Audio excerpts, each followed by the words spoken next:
Welcome back, everyone. The Google Pixel 6 actually ended up officially coming out, so let's go and take a look at it against the Google Pixel 4a and see which specific Android phone you should go and pick up.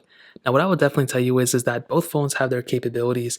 I'm very happy with both devices, but when it comes down to it, I think the Pixel 6 is definitely the far better phone I would have between both of these. But I will tell you, the Pixel 4a, for being a $350 phone last year, it's actually held up extremely well, and I'm actually really happy with the Pixel 4a and where it is today. It's got an Android 12. It's still a pretty decent build for 350, although the Pixel 6 is a massive upgrade coming from the Pixel 4a. If you want to pick up either one of these phones, links will be down in the description. You can get them from there and help support the channel at the same time. Now, side by side, you can definitely tell the Pixel 6 is a much bigger phone. The Pixel 4a had around a 5.8 1-inch panel on it. It was an OLED panel, and it was a hole punch display, making this thing look and feel so much more premium than it really should have been. The Pixel 6 has a 6.4-inch panel OLED, but you do get a 90 Hz panel on the Pixel 6. So funny enough, they kind of look the same. The brightness on here is a little bit lower, I can tell, but it's kind of hard to change it now. Hole punch displays on both. Definitely the Pixel 6 wins, but for being a cheaper phone, this one actually doesn't look too bad. Now on the side, you can tell the thickness and thinness. I think the Pixel 6 is a little bit thicker, but the Pixel 4a is pretty much built out of plastic. The Pixel 6 is aluminum framed with a glass back on the back of this phone, and it's pretty impressive what Google was able to do with them, like I mentioned before.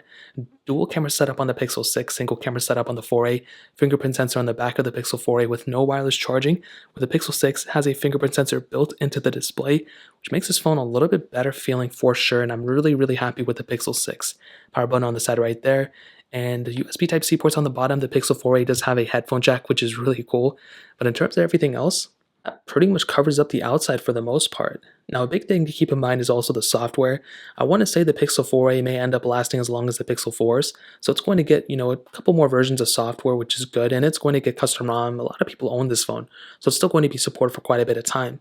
With the Pixel 6, Google did put a newer chipset inside of this thing that they built themselves, so I'm pretty sure this thing is going to last much longer than even the previous Pixel. Maybe it'll get like 2 more versions of OS more than the Pixel 5, which would be pretty interesting. So definitely when we're talking about longevity, the Pixel 6 is going to win, but they still have the same software right now, and both of them are very good, strong contenders when it comes down to the software overhaul. So in terms of that covers up the software. Now let's go and hit on the speed. The Google Pixel 4a has that Qualcomm Snapdragon 730G chipset inside of it with 6 gigs of RAM, where the Pixel 6 actually has that Google Tensor chipset inside of it, a brand new chipset Google made with 8 gigabytes of RAM inside of it. So let's go and see which one is a faster phone between both of these. Okay, there we go. A little awkward angle, but it's the best we have. So clearing out of all these apps, you can see, and there we go. So let's get into it. Let's do phone calls. 3, 2, 1. And pretty much the same thing, didn't see a big difference. Let's do camera. 3, 2, 1. And almost the same thing too. I didn't really notice that big of a difference here. Let's go into their Play Stores. 3, 2, 1. Pixel 6 definitely faster here. The Pixel 4a taking its time. Definitely don't know what's going on with that specific phone, but again, it's totally okay. And it took much longer than I thought, so we did have to close out of it. Totally okay. Sometimes with the Android versions, it's, sometimes some glitches. Google Chrome. 3, 2, 1. Pixel 6 loaded up faster, but this one may be having some network issues because it's being so slow. So we'll just hop out of these applications. Messages. 3, 2, 1. Pixel 6 again is faster. The Pixel 4a, I don't know what's going on. Maybe it's with the version of Android that it's on right now, but there are a few glitches with it, which is totally okay. Now, that doesn't mean the Pixel 4a is the worst phone, but the Pixel 6 also has some issues with certain applications that I noticed. Snake first block. 3, 2, 1. Pixel 6 was slightly faster than the Pixel 4a. Gameplay-wise, we're getting into some game here. Pretty much the same thing, not a big difference here. Hopping out of this one, let's do stack, which I don't have here. We can do thank you. 3, 2, 1. And the Pixel 6 was faster. Pixel 4a a little bit behind, we can see. And again, it looks like it kind of hung up on that specific panel, but you can see it's still loading because it still says loading right here. And I don't know what's going on with this one, so we'll just hop out of this one too. We'll go into Temple Run 1, 3, 2, 1. So we'll see if there's any glitches on both of these. The Pixel 4a may get stuck on that panel again, so I don't want to sit here and just bash on the Pixel 4a. It's typically a really good phone. It's with this recent version of Android that's been really glitching up a lot of these older Androids. Fruit Ninja 3, 2, 1.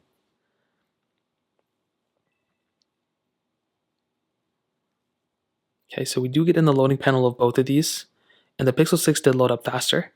The Pixel 4a, I mean, I don't know what's going on with this phone. Typically, it's not this slow, but again, I don't want to make too many excuses for this phone. It is what it is.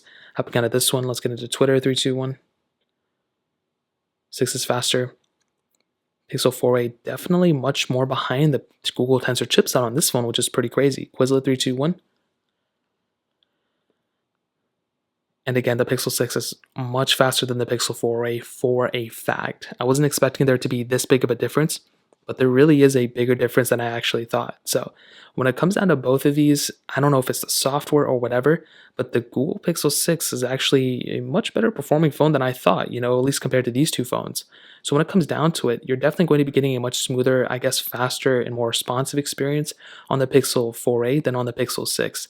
That doesn't mean the Pixel 6 is the best phone in the world right now, and there's still some advantages where the Pixel 4a may win, but the Pixel 6 is probably the winner here. So that pretty much covers it up here. Let's go and hit on the cameras. Now, like we talked about earlier, dual camera setups on the back of the Pixel 6, single camera setup on the 4a, single wide angle lens here, where the Pixel 6 has a wide angle lens and an ultra wide sensor. The 4a can only do 4K at 30 on the back. The Pixel 6 can do 4K at 60, which is beautiful. And when it comes down to the camera UIs, like I mentioned before, it's pretty much the same thing as you guys can see. They have portrait mode, they have tons of different capability like that. You do have night sight on the Pixel 6, which is nice. But as I mentioned before, the UI on these cameras are very glitchy on both of them. And I don't know why. Google really needs to take a page from, I think, Apple's book, which their camera UI isn't even perfect either. But it just seems like there's a lot of glitchiness going on, and I feel like Google can do a much better job with their specific cameras. So I think these cameras are great. I'll probably give the edge for sure between these two to the Pixel 6, but the Pixel 4a is still a decent phone, and I'm a fan of this phone as well. So now this takes us to the end of the video, and to be completely honest, I think the Pixel 6 by far, as you guys can tell, is the better phone here. I would much rather have something like a Google Pixel 6 than a Google Pixel 4a. This phone has a better build quality, better performance, better cameras, better display. I mean, this is a perfect phone for a lot of people out there, and it's bigger and it feels much more premium. But I will be honest, for the price tag of the Pixel 4a of what it was last year, for $350, it wasn't a bad deal at all. I mean, this phone is $599. This is a tremendous deal. This at $350 is a really good deal in my opinion. It's not a perfect phone. There were some glitches with it, like today, for example. There were some weird things going on, but it still feels pretty decent for that $350 price tag. You still have the fingerprint sensor. You still have stock Android. You still have a beautiful display. The display on this thing is much better than you may actually think. USB Type-C and headphone jack, and this is a really good feeling phone too. If it had to come down to both of these, like I mentioned, I would much rather have a Pixel 6. And if you have a Pixel 4a, going up to a Pixel 6 is a really good deal because you do get that new Google Tensor chipset. But I'm a fan of the Pixel 4a. I think this is a tremendous phone, and if you have it, keep it if you want. But the Pixel 6 is actually waiting for you, and I think this is a great phone as well. So in terms of both, that pretty much covers it up. If you guys have any other questions or anything like that, let me know in the comment section below. Hit the like button, that would mean so much, but definitely hit that subscribe button. More importantly than everything else, I love every single one of you guys. Hopefully I'll catch you guys in the next video. Peace out till then.